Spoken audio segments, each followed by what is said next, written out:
from the right that I do agree with is the moralizing nature. Like, there is no condescension and moralizing on Fox. It's people on a couch asking questions. Are you worried about how many terrorists are coming in on the border? Do you ever worry about that? Whereas if you turn on MSE sometimes, you're like, it's like birds descending, you know, at sea on a tuna boat going, that's factually incorrect. Incorrect. Not correct. Incorrect. And you're just like, I can't listen to this. You're all acting like the tariff regime is a tried and true remedy. Oh, of course, this is the medicine that's always prescribed. Except the last time it was tried 100 years ago, we had a great... If you want to know just how deep the hypocrisy runs in today's media, look no further than the voice that once stood as a pillar of left-wing satire, Jon Stewart. Yes, the very same Jon Stewart who used to skewer Republicans with surgical comedic precision is now turning that same blade inward, slicing through the media establishment that once treated him like royalty. And he's not doing it for applause. He's doing it because someone has to. The moment Stewart took aim at MSNBC, eyebrows across the political spectrum raised. It wasn't subtle. It wasn't polite. It was raw, brutal, honest. He tore through the network's high and mighty facade, exposing what many had long suspected. It's not about journalism anymore. It's about narrative. It's about spin. It's about pretending objectivity while serving a cause. On one side, you have Fox News, brazen, loud, opinionated, and yes, often misleading. But at least you know where they stand. It's an open game of tribal loyalty. On the other hand, MSNBC drapes itself in the cloak of facts, civility, and reason, yet it wields its moral superiority like a hammer. You don't just hear arguments there.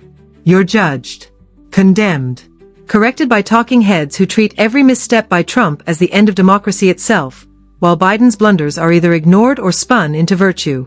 That's where Stewart steps in, not as a defender of Trump, but as a watchdog of truth.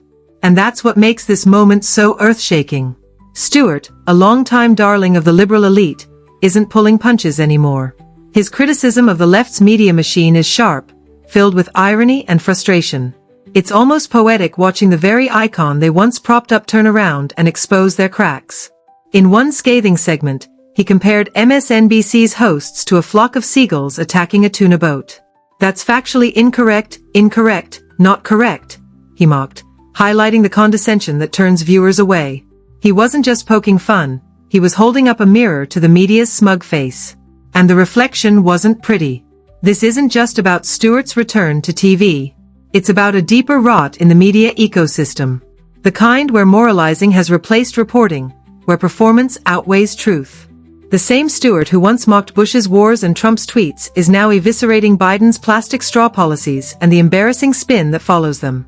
And let's be real, when even he starts saying, hey, maybe the other side has a point, you know something's broken.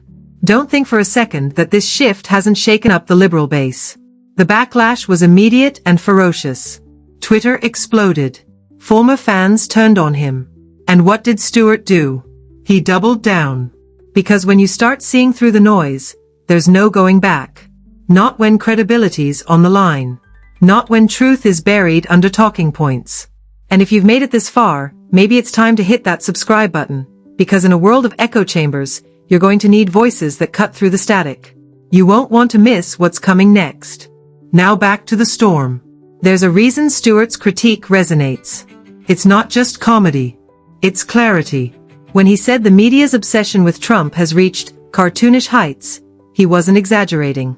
The outrage is automated now.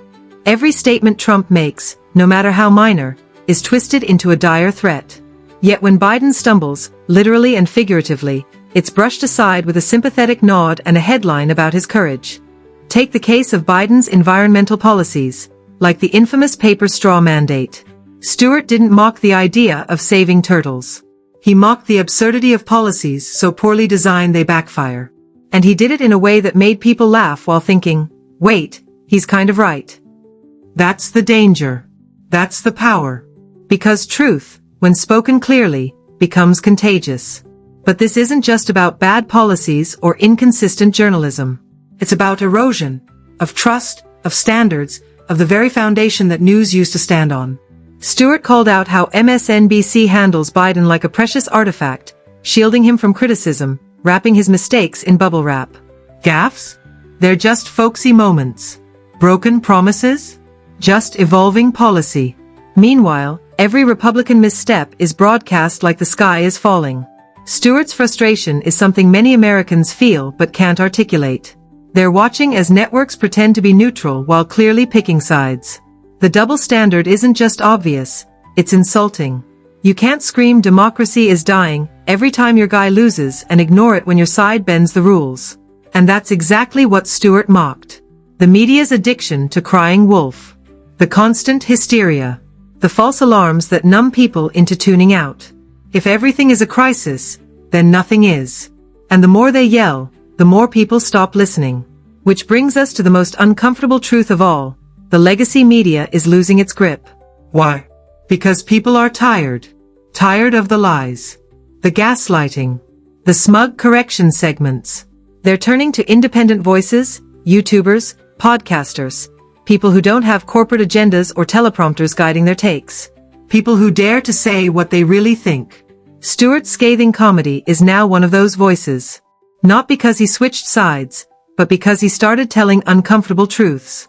He pointed out that the media isn't saving democracy, it's suffocating it under a mountain of narratives. And the moment he said it, the pitchforks came out. MSNBC anchors looked uncomfortable. Blue-check influencers labeled him a sellout. 9 more years away, they tweeted, wishing him gone again. But Stewart didn't flinch. Because he's not here to please. He's here to warn. He mocked Biden's silence on Russia, the administration's lackluster foreign policy, and even tore into the Democrats' obsession with political theater over substance. And he did it knowing full well the blowback would be fierce. Because that's what real integrity looks like. Stewart's not alone, either. Bill Maher has also been sounding alarms. And slowly, very slowly, a wave of former loyalists is beginning to say, wait, maybe we've gone too far. They're not turning conservative. They're turning honest. That's what terrifies the establishment. And the irony? The more the left doubles down on their echo chamber, the more people are pushed into the arms of the very figures they claim are dangerous. Why? Because, say what you will about Trump, he speaks directly. Bluntly. People might not like his tone, but they understand him. Border security. Economy. Common sense policies. You don't have to agree to respect clarity. Meanwhile, the left offers lectures. Apologies. Identity politics. Wokeness wrapped in performative outrage. And voters are walking away. This is what Stewart means when he says the media is feeding the very monster it claims to fight. By refusing to be fair, by refusing to apply the same standards to both sides, they're eroding their own credibility. And once that's gone, it's gone for good. You want proof? Just look at the ratings. Legacy networks are collapsing. Viewership is plummeting. No one trusts them. Because they chose sides. And they chose wrong. So here we are, watching a political comedian become the voice of reason in a media wasteland. Stewart's segments sting because they expose what the others won't. That truth isn't partisan.